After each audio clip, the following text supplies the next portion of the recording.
Olá, ouvinte! Este é o podcast Noites Gregas e você ouve agora mais uma Hora do Oráculo.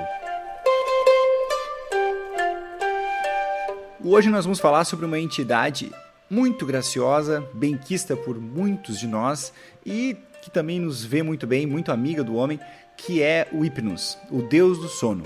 Esse ser maravilhoso que vem à noite e faz com que nós consigamos restaurar a nossa alma e a nossa existência. Nesta Hora do Oráculo, vamos contar algumas histórias onde ele aparece. Tem inclusive aquela história em que a Hera faz com que Zeus adormeça. Vocês lembram lá no Monte Ida, para poder intervir na Guerra de Troia?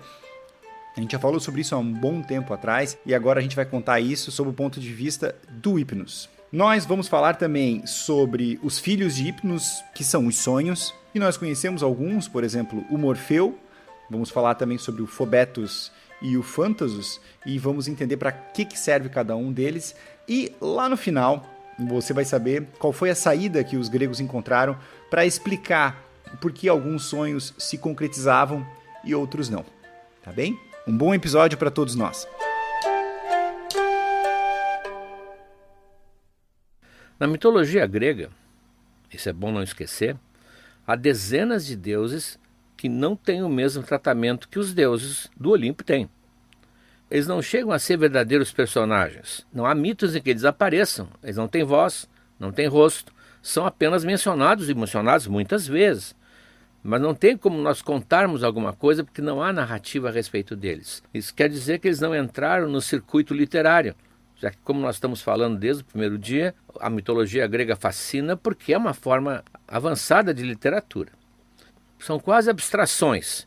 O pessoal que escreve para o oráculo, para o telefone do oráculo, pedindo às vezes detalhes sobre deuses, pergunta sobre o que aconteceu na vida da Nike, a Vitória, ou da Têmis, a deusa da justiça. Podia me contar o mito?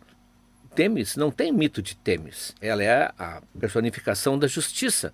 Em algumas histórias haverá lá o nome dela citado, mas ela não fez nada, ela não falou, ela não apareceu.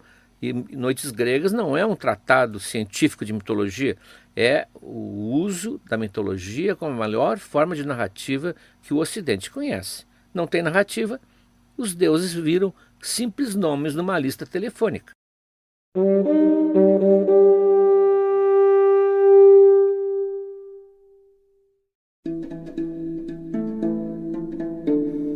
No caso, hoje a gente fala da Nyx, que é a deusa da noite. Ela aparece mencionada em vários lugares, mas não há nada que ela tenha feito. Ela sim deu à luz ao nosso deus de hoje, que é Hypnos, o deus do sono. Que, aliás, em Roma tinha o nome Somnus, mais próximo do nosso. Ele tinha um irmão gêmeo, o famoso Thanatos, que é a morte, mas que também não aparece praticamente em narrativa alguma, a não ser numa peça que depois nós vamos ver que o Hércules tem um enfrentamento com ele, mas ele nem fala. Esses dois irmãos, apesar de gêmeos, são completamente diferentes, porque o Hypnos, ele é gentil, ele é benfazejo. Isso Homero não para de dizer, ele é o amigo do homem, ele restaura as forças, restaura a nossa existência. Então ele é adorado, tanto pelos mortais como pelos deuses, porque os deuses na mitologia grega dormem, eles têm cama, eles têm colchão, eles devem reclamar do travesseiro, eles sempre que possível eles dormem, eles se retiram porque eles sabem que o sono é uma espécie assim de volta às energias que eles tinham perdido. Thanatos não é benquisto, ele nunca é benfazejo, ele é sempre pintado como uma entidade de coração de pedra, impiedoso, como é a morte. Não há nenhuma simpatia pela morte.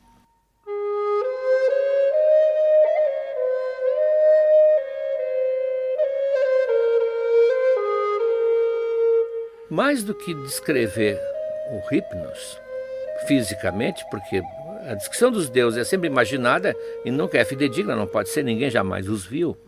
Então, mais do que descrever o Hypnos, funciona a descrição de onde ele mora. O ambiente dele, o ambiente do deus do sono, por si só fala por ele. Há uma descrição fantástica dessa morada do sono que é do Ovídio. Ovídio, ele não é grego, ele entra nas noites gregas porque ele é o maior herdeiro da Grécia em Roma. E Ovídio escreveu as Metamorfoses, que vão nos ocupar aqui muito tempo depois em vários episódios, que é uma coletânea de mitos importantes, mitos interessantes, mitos que muita gente conhece, mas contados de uma maneira, com uma genialidade que só ele podia contar. Seria um dos grandes contribuidores para o brilho da mitologia. Uma mitologia em que Ovídio também contou, ela é de outra qualidade.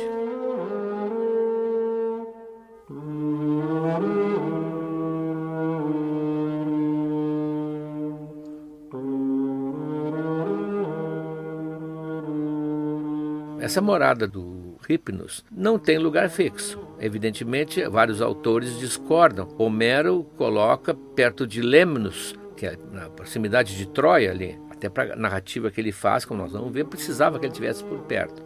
Outros colocam em regiões remotas, lá acima do Mar Negro. Outros dizem que é no litoral, nas praias. Então há toda uma variação sobre esse CEP, qual seria o verdadeiro CEP de Hypnos. No caso do Ovídio, ele pensa sempre numa caverna distante, numa montanha lá da Ciméria, que é no norte do Mar Negro, portanto um lugar extremamente longínquo. Há uma história de um casal que se ama muito, Ceyx e Alcione, que pertence às Metamorfoses, e o marido se despede da mulher, o Ceyx se despede da mulher, e dizendo que voltará da viagem, que ele vai fazer uma viagem de negócio, e ela está com medo, ela está com um pressentimento ruim, e realmente o navio dele naufraga e ele se afoga. Ele se afoga e a Hera tem pena da Alcione. Ela sente que a mulher vai levar um golpe quando souber. E a Hera é a deusa dos casamentos, a deusa dos matrimônios. Então ela resolve avisá-la através de um sonho.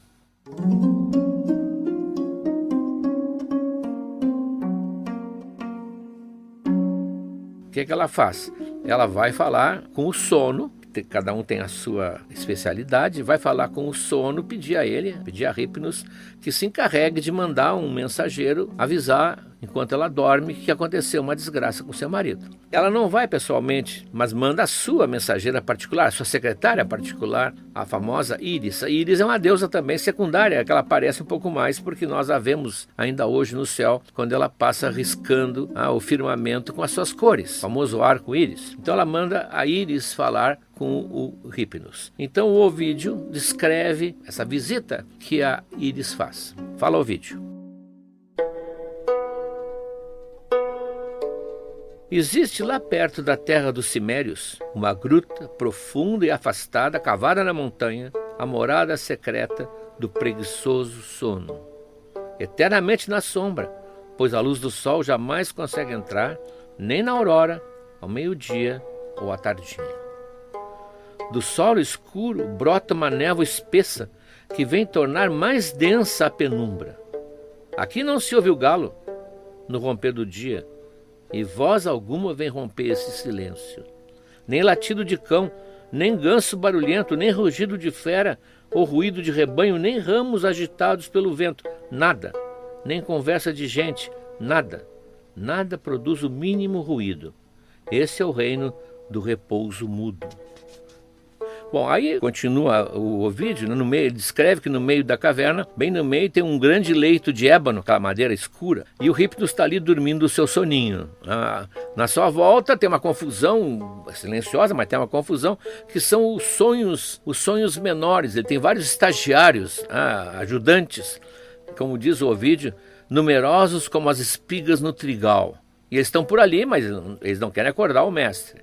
Estão só presentes ali, prontos para alguma ordem que ele dê. Aí prossegue o Ovídio.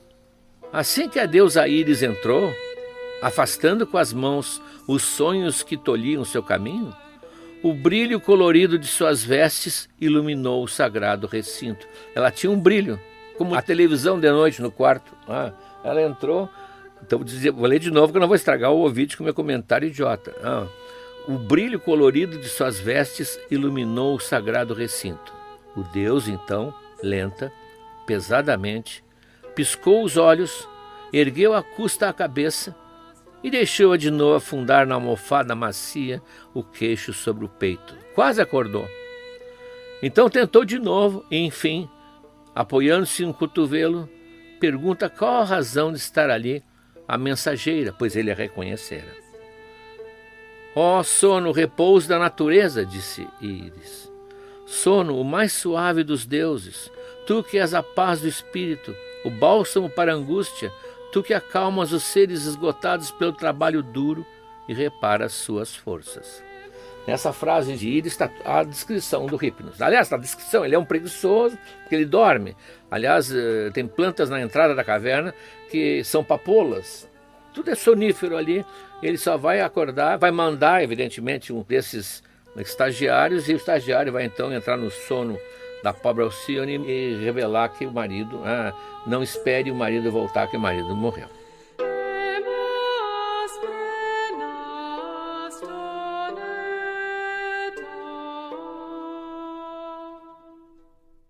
Bom, o grande momento em que Hypnos, em que ele sai desse anonimato praticamente, é com Homero, na famosa cena da Ilíada, que nós já comentamos aqui quando vimos o episódio sobre a Hera.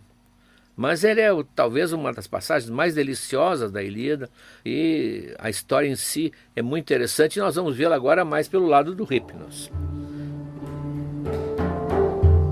A situação é a seguinte: Hera quer o fim de Troia, quer vê-la destruída, mas por razões técnicas, o Aquiles se recusou a lutar do lado grego, ele cruzou os braços, isso desequilibrou a partida e os troianos começam a vencer. Os gregos recuam assustados, lutando sempre em marcha ré, em direção ao mar, onde talvez eles sejam expulsos. E Hera quer mudar essa situação. Só que até um dia atrás, todos os deuses se metiam na guerra. A guerra era uma confusão. Cada um tinha o seu protegido, eles intervinham aqui, intervinham acolá, e os Zeus tinham dado um basta nisso aí. Chega, ninguém mais mete o nariz nisso aqui, deixem eles decidirem, e eu vou ficar cuidando aqui. No alto do Monte Ida, o Monte Ida é uma montanha que tem perto de Troia, que permite exatamente olhar lá de cima como se fosse um estádio de futebol. Então Zeus se acomoda lá em cima para que ninguém se meta e fica controlando os acontecimentos. Ora, a Hera está doente, ela tem que intervir, ela não vai deixar. E como ela vai fazer? Ela decide seduzir o marido. O plano, no entanto, envolve a participação do Hypnos. Primeiro, isso está lá descrito, bem descrito no episódio de Hera, ela faz um preparativo, ela se prepara, a maquilagem, ela escolhe roupas, ela pede o cinto encantado do amor para Afrodite, tudo que ela pode para se apresentar diante de Zeus de uma forma irresistível. Mas agora entra o Hypnos.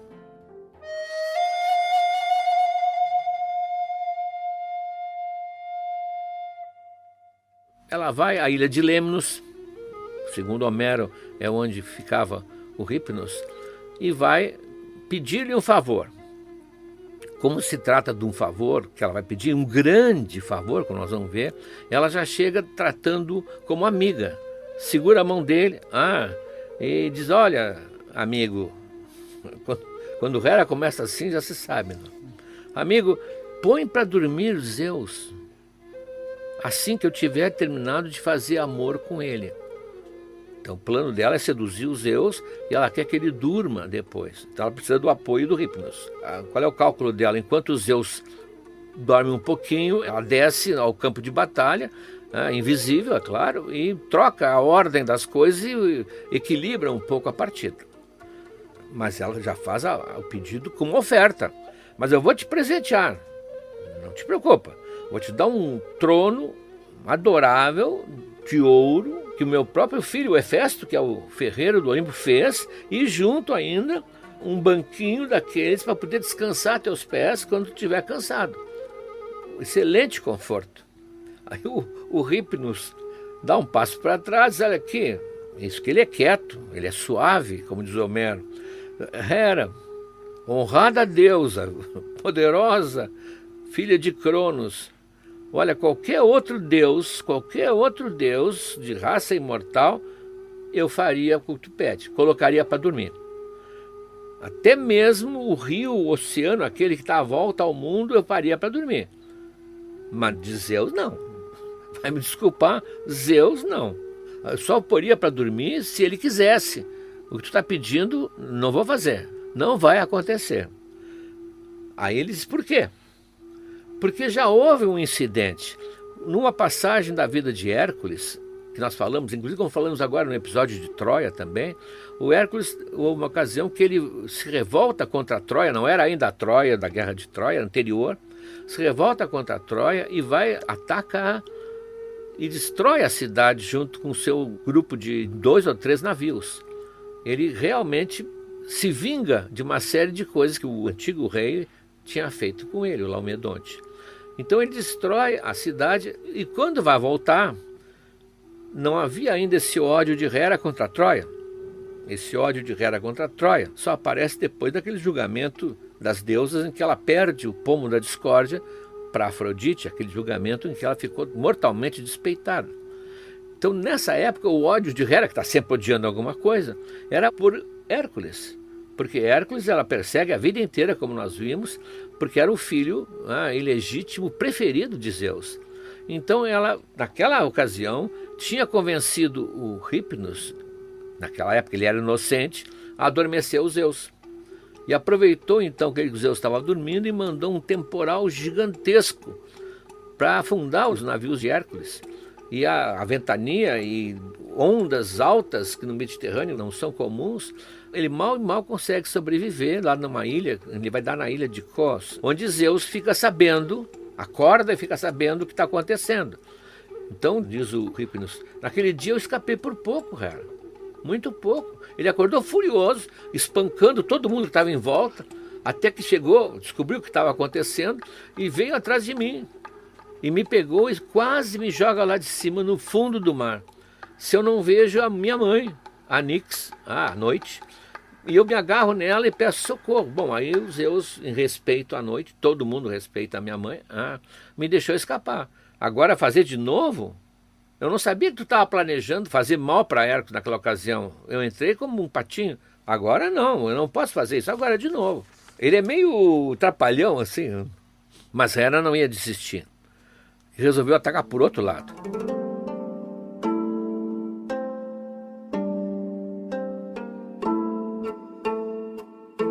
Hipnos, por que tu hesitas? Estás exagerando. Naquela vez é porque era o filho dele que estava em jogo. Mas agora, pelos troianos, ele não vai se irritar. Uma coisa é ele ficar bravo porque estava sendo ameaçado o filho. Agora é apenas uma preferência política dele. Acredita em mim. Vamos, eu te peço, eu já sei que eu vou te dar. Vou te dar uma das 3 graças para tu casares com ela. A Pasitéia, que eu sei que há muito tempo tu trazes de olho. As 3 graças são aquelas 3 filhas de Zeus, aqueles grupos de 3, né? Tem as 3 moiras, as 3 graças, que o nome está dizendo, elas representam a graça, a leveza, a beleza, o bem-estar da mulher. Sempre são pintadas com um trio. Vocês podem olhar no Google, tem dezenas de pintores que pintaram as 3 graças. E o Hipnos gostava dessa Pasitéia, e a Hera então toca no ponto, né, fatal. Eu te dou ela para casar.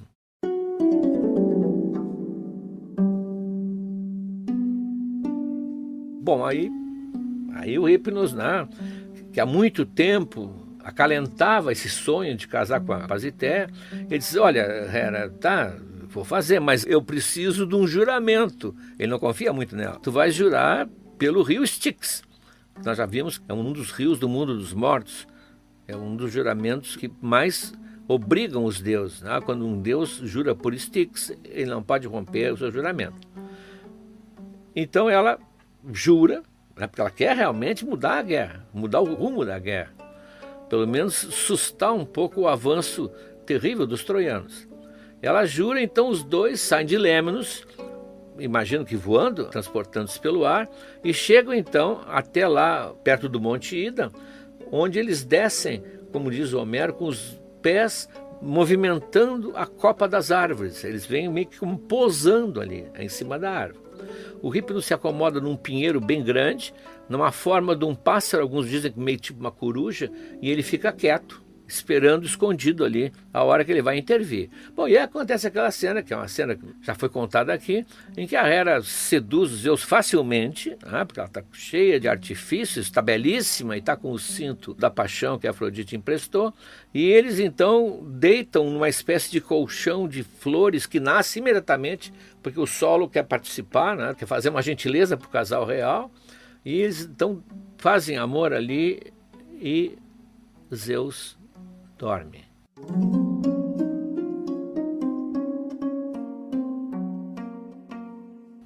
Hypnos adormece Zeus.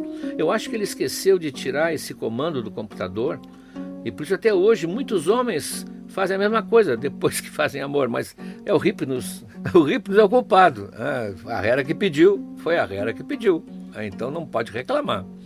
E a Hera, então, muda o curso da batalha. Claro que, como a Guerra de Troia é um vai e vem, ora estão diante das muralhas, ora estão já na beira do mar, portanto, ora um recua, outro avança. Isso não decidiu nada, mas é um incidente que permitiu a narrativa de uma bela história, quase picante, e que fez com uma psi-observadora, dizer que isso também mostra como o sono está ligado ao sexo. Ele não é só irmão da morte. Também tem um outro lado. Há uma espécie de ligação do sono da noite com o sexo.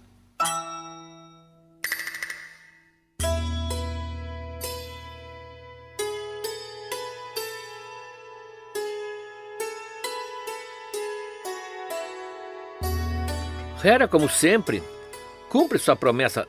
Ela sempre cumpria suas promessas e também suas ameaças, nós sabemos. E então o Hypnos casa com a sua amada Pasitea. Tem vários filhos com ela, os Oneiroi. Oneiroi é o plural, sonhos, os sonhos. Daí vem o radical onírico que a gente usa, referente ao sonho. Eles pouco aparecem na mitologia. Quem mais fala nisso é o Ovídio.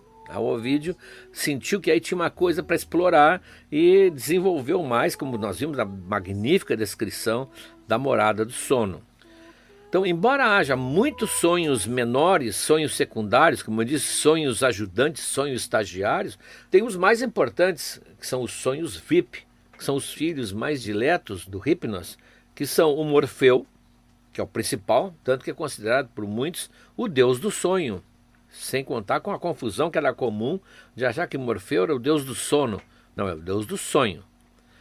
O Phobetor e o Phantasus. Cada um dos três era especializado numa coisa. Estranho isso, a ideia, mas é muito interessante. Eles eram sonhos, mas cada um tinha uma vocação, cada um tinha um talento para alguma coisa. O Morfeu é o especialista em gente.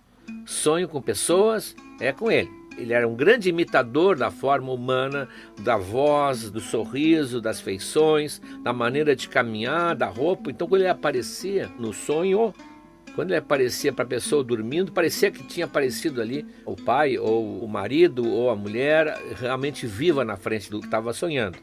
Ele era um rei da representação, um grande artista, digamos assim. Então, tanto que a ele é que cabia todos os sonhos que aparecem na literatura, que reis tiveram.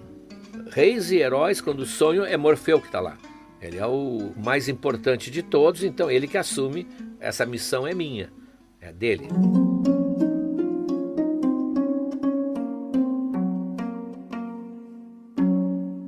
O Phobetor, ele é aquele que faz a gente sonhar com feras, serpentes, qualquer animal que apareça no sonho é o Phobetor, que é o especialista zoológico, né? O especialista em biologia. Ele que, aranhas, baratas, tudo é com ele. Se algum dia tiverem um sonho assim, não é para jogar no bicho, é para saber que o Phobetor está visitando vocês.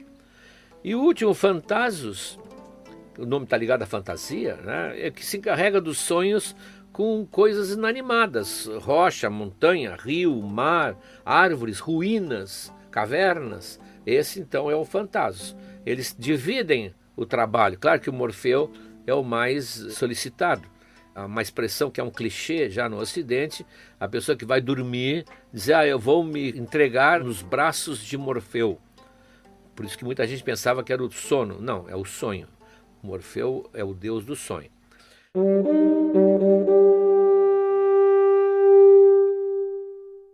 Esses sonhos tanto aquela multidão de sonhos menores, como esses 3 importantes, não importa, eles quando saíam da residência do Hypnos, quando eles saíam da sede, que nem bombeiro, assim, quando eles saíam, havia 2 saídas. Explico. O grego, como muitos povos, acreditava no valor profético dos sonhos. Enquanto para nós, depois de Freud, o sonho é a recuperação de coisas que passaram já, ou coisas que estão lá no nosso inconsciente, eles acreditavam que o sonho era sempre previsão do futuro. Até a minha avó, quando sonhava com não sei quem, jogava no camelo. Eu não sei quem era a pessoa, mas ela jogava. Então era, vai dar isso, vai dar aquilo. Tinha até um livrinho que ela tinha, Interpretação dos Sonhos para o Jogo do Bicho. Muita gente pensa que sonhar então com alguma coisa é um aviso do futuro. Isso era normal para o grego. Só que, evidentemente, dezenas de vezes a gente sonha e não acontece nada. O grego, tão muito racional que era, apesar de acreditar nessa história dos sonhos, tinha que dar uma saída para o caso em que o sonho falhava, como no foguete de São João que dá chabu, que não estoura. Tinha sonhos que não aconteciam. Então eles inventaram, claro que tudo é inconsciente, mas é a sabedoria criativa do mito. Inventaram 2 portais. Um portal era recoberto de lâminas de chifre, bem fina, meio transparente, e outro portal era de lâminas de marfim, o portal de chifre e o portal de marfim. Se o sonho saía pelo portal de chifre, era um sonho verídico, era um sonho quente, podia confiar. Se o sonho saía pelo portal do marfim, esse não era confiável, não era verossímil. Aquilo que ele dizia não ia acontecer. O problema todo que ninguém solucionou é como é que a gente, ao sonhar, sabia se aquele saiu pelo portal do chifre ou pelo portal do marfim. Não tinha uma etiqueta de voo, não tinha uma procedência. Então, apesar de terem criado os 2 portais, não tinha como saber. Quem fala muito nisso claramente é a Penélope.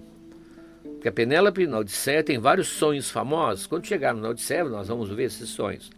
E ela, então, explica isso, falando com Ulisses, ela diz assim, isso aqui é Homero. Há 2 portões para os sonhos, um feito de chifre, outro de marfim. Os sonhos que passam pelo marfim esculpido iludem e trazem-nos histórias que não dão em nada, mas aqueles que podem vir através do chifre polido realizam coisas reais sempre que forem vistos. A explicação para isso que os antigos davam é que o chifre polido ele fica quase translúcido.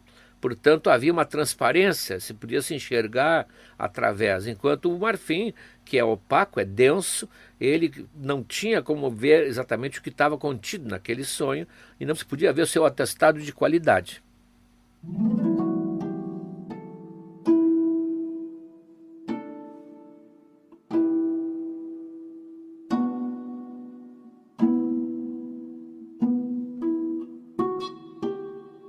É tudo o que temos sobre o Hypnos. Então você já sabe. Quando sonhar com alguém, é Morfeu que está ali. Quando sonhar com algum animal, e às vezes é difícil distinguir o animal de uma pessoa, é o Phobetor. E se forem escadas, grutas, estradas, montanhas, até mesmo árvores, é o Phantasos que está trabalhando ali.